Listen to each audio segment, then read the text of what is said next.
সেনাবাহিনী, আনসার ও শিক্ষার্থীদের সহায়তায় আজ থেকে নারায়ণগঞ্জে 7টি থানার কার্যক্রম শুরু হয়েছে। থানাগুলোর নিরাপত্তা নিশ্চিত করতে প্রতিটি থানাতে সেনাবাহিনী ও আনসার মোতায়েন রয়েছে। আজ রোববার দুপুর থেকে নারায়ণগঞ্জে 7টি থানায় পুলিশ সদস্যরা কর্মস্থলে যোগ দিয়ে কার্যক্রম শুরু করেন। থানাগুলোতে পুলিশকে সহযোগিতা করছে সেনাবাহিনীর নিরাপত্তা ব্যবস্থা।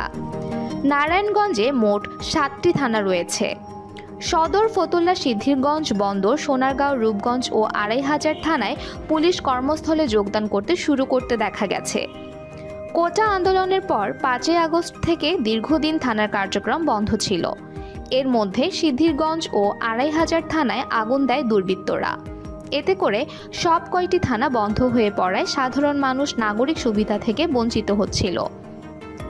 মানুষের সেবা ও নিরাপত্তা নিশ্চিত করে নারায়ণগঞ্জে